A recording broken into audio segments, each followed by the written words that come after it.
Hello बच्चों, let's read the given question. The question says slope of a velocity time graph gives option A distance, option B the displacement, option C the acceleration, option D the speed. So इस question का जो key concept we need to understand is the concept of velocity time graph. So velocity time graph जिसको हम VT graph भी बोलते हैं. So basically इस graph से हमें दो इंपॉर्टेंट इन्फॉर्मेशंस मिलती हैं, तो that we need to summarise over here. सबसे पहले तो स्लोप जो होता है, इसका स्लोप हम कैसे निकालते हैं? चेंज इन वाई एक्सिस या फिर change in Y coordinate upon change in X coordinate, या चेंज अलोंग एक्स बोल सकते हैं.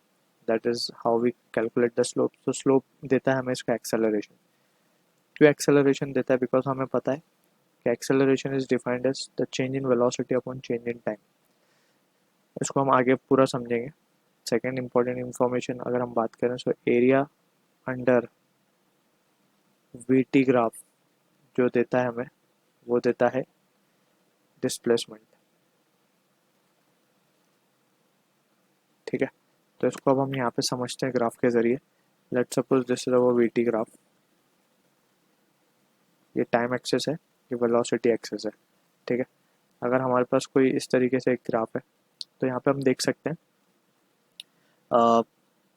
अगर हम कोई पॉइंट कंसिडर कर लें, let's suppose this is the point and ये एक पॉइंट है, तो यहाँ पे हम देख सकते हैं इसका अगर स्लोप निकालना हो हमें, बेसिकली स्लोप ये एंगल अगर हम देखें तो ये कोऑर्डिनेट डेल्टा वाई हो जाएगा अलोंग वाई, और ये हो जाएगा delta X along X access.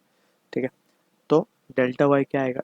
Delta Y upon delta X. इसको हम क्या लिख सकते हैं? Along Y is nothing but velocity, so ये हो जाएगा delta V. Along X is nothing but time axis, so ये हो जाएगा डेल्टा टी.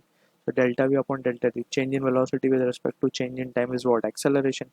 so और ये delta Y by delta X ये एक्चुअली है क्या है? तो स्लोप ही है ना. तो स्लोप ऑफ वीटी ग्राफ हमें क्या दे रहा है? एक्सेलरेशन दे रहा है. So option C will be the correct answer for this. So I hope you understood the solution. All the best.